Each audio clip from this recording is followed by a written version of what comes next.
사실 오늘 놀라운 기사는 두 번째 쪽이 더 놀랍습니다.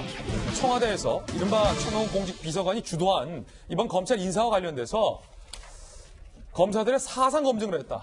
이른바 십자가 밝기를 강조했다. 강요했다. 라는 보도가 오늘 나왔습니다. 함께 보시죠. 검찰의 2차 인사, 오늘 발표된 2차 인사를 앞두고 청와대가 검증을 했는데 이게 참 수상한 검증이다. 조선일보 보도하고 있습니다. 방금까지 얘기됐던 최강욱 비서관이 이끄는 청와대 공직기관 비서관실에서 인사검증팀이 오늘 예정된 검찰 인사 앞두고 차장검사 승진 대상자들에게 전화로 면접을 했다는 거예요. 청와대 공직기관 비서관실에서 검찰 인사를 앞두고 전화 면접을 했다. 부장검사급 인사검증 진행은 이번이 처음이다. 검찰에서 이렇게 얘기하고 있어요. 이례적인데 내용이 더 황당합니다. 자, 청와대 인사검증팀이 A 검사에게 이석기 사건에 대해서 어떻게 생각하느냐. 그러니까 이석기 전 의원에 대해서 구속하는 것이 맞느냐 아니냐, 통진당을 해체하는 것이 맞느냐 아니냐, 당시 처분이 지금도 옳다고 생각하느냐, 검사에게 물어보는 거예요. 정말 그렇게 생각해요?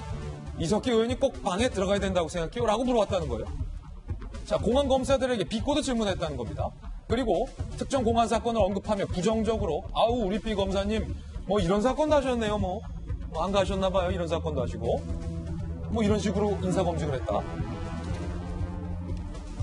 자, 이런 인사검증 전화 면접을 받아본 검사들은 부글부글 20년 동안 의미 있는 사건 많이 했는데 공안 사건만 물었다. 전화 받은 내 동기들도 이석기 질문 받았다.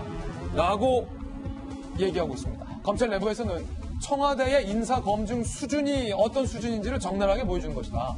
사상 검증을 하겠다는 거냐? 십자가 밝기를 강요하는 것이다. 살아남기 위해서 신념을 배신 강요당하는 상황을 십자가 밝기라고 합니다. 십자가 밝기를 강요당했다. 심리학 박사님이 최청호 박사님, 지금 청와대 인사팀이 검사에게 이석기 사건에 대해서 어떻게 생각하느냐라는 질문을 한 의도, 그 심리는 뭡니까? 일단은 많이 보도된 대로 나하고 코드가 맞느냐 안 맞느냐를 물어보는 거죠. 그 신념을 강요하는 것은 둘째치고 일단 내가 원하는, 원래는 장차관급 정도 돼야 청와대에서 직접 저렇게 검증을 하고 질문을 하고 면접을 하고 아니면 다면 평가, 그런 평가서를 보고를 받아서 하는데, 이게 검찰조직은 부장이 차장이잖아요. 차장으로 올라갈 사람들을 행정관이 전화를 해가지고 특히 이석기 사건에 대해서 지금도 그렇게 생각하느냐. 이것은 이제 우리 입맛에 지금 맞느냐 안 맞느냐를 묻는 거잖아요. 예.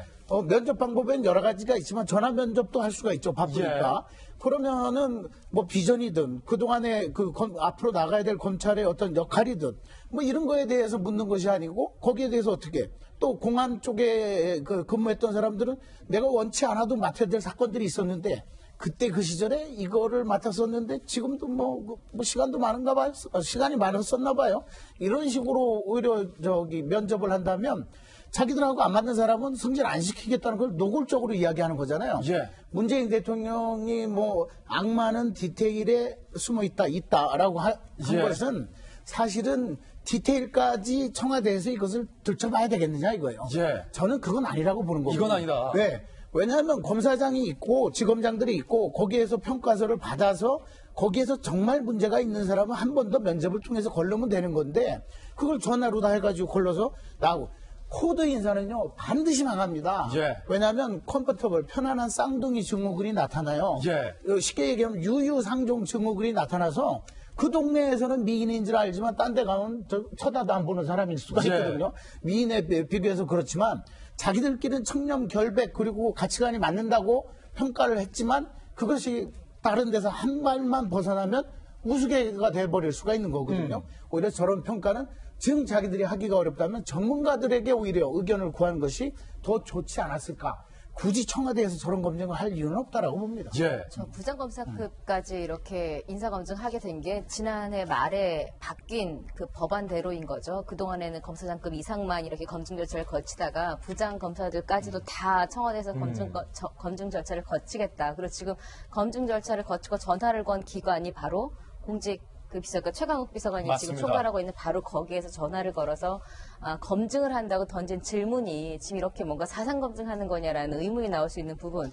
뭐 또 한 가지는 사실 뭐 이번에 그 검경 조정안 이거 사기극이다라고 해서 김웅 검사에게는 이렇게 물어봤다는 거 아니겠어요? 검경 조정안 통과될 것 같은데 어떻게 생각하세요? 뻔히 이거 사기극이라고 말한 사람 전화 걸어서 그거 어떻게 생각하세요?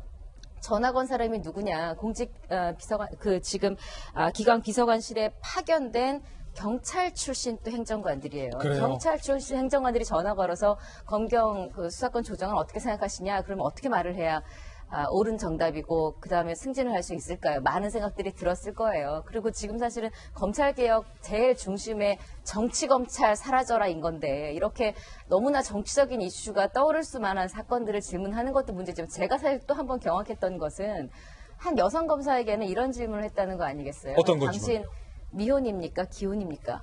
이거는 사실 정치 무슨 성향도 아니고 이건 왜 질문한 겁니까? 아니 검사의 여자 남자가 어디 있습니까? 제가 딱 그 생각이 들었어요. 어떤 불자가 큰 스님에게 질문하러 갔어요. 한국 불교계에 여선사가 있습니까? 그 큰 스님이 이렇게 말합니다. 없지. 여자는 성불 못 하거든. 화가 났어요. 아니 이게 불교가 아무리 남녀 차별이 있습니까? 여자가 어떻게 성불을 못 해요? 생각해 보니 남자 여자를 따질 때 아니다. 성불은 이 말이었어요. 지금 말씀하신 대로 아니, 검사의 뭐 여성 남성 자격이 있나요? 게다가 한 발 넘어서서 여성이 결혼하고 결혼하지 않은 게 도대체 왜 여기 부장급 이상 승진하는데 뭐가 중요한 건지 사실 그 부분도 굉장히 어렵고 또한 남자 검사에게는 이런 질문도 했다는 거 아니겠어요? 아내가 전업주부 맞냐? 애들이 어느 학교 다니냐? 뭐 그러니까 사실은 그래서 그분은 이런 자괴감도 느꼈대요. 내가 지금 인사검증을 그냥 받는 게 아니구나. 너는 열애 됐으니까 이런 질문 막 던지나 이런 어떤 생각까지 들 정도로 사실 이번에 이 전화에 관련된 게 에피소드가 너무나 이상하다는 이야기가 많이 나와요. 그래서 이 부분에 대해서는 좀 저도 지금 이게 뭔지 이거 어떻게 해석해야 될지 모르겠어요. 뭐 이석기 사건만 해도 정치적으로 해석하나? 근데 여성이 이게 미혼이냐 기혼이냐 이거 뭐죠?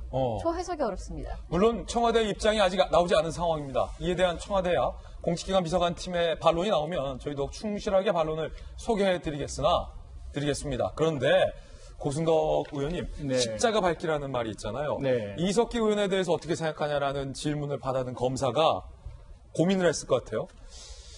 내가 승진을 하려면 지금 이석기에 대해서 뭐라고 답해야 하나. 지금 청와대는 이석기 전 의원에 대해서 어떻게 생각을 하나. 나의 검찰로서의 소신을 접어야 하나 말아야 하나. 이 질문이 옳은 질문입니까? 어떻게 보면은 이게 참 사상 검증이라고 하기도 좀 유치한 질문입니다. 왜냐하면 우리가 이제 사상 검증이라고 하게 되면 어떤 종북이라든가 공산당을 뭐 지지하는가 이제 이런 게 사상 검증인데 이미 이제 이 사건은 종북으로 판결이 난 겁니다. 예. 헌재에서도 판결이 나서 정당에서는 했고 그래서 이미 이제 사상 검증은 헌재에서 해준 건데 지금 검증하는 것은 뭐냐면 사상 검증이 아니라 진영 검증, 코드 검증이잖아요. 아까 우리 김준 기자님 말씀하신 것처럼. 그렇기 때문에 어떻게 보면은 정말 코드를 내가 표현할까 말까 지금 그 문제밖에는 안 됩니다. 그래서 어떻게 보면은 박근혜 대통령 시절에 지금 블랙리스트 작성하는 어떤 기준이랑 비슷하게 지금 가고 있어요. 그래서 이건 나중에 좀 상당히 직권남용이나 이런 걸로 문제될 수 있는 소지가 있다고 저는 생각합니다. 예.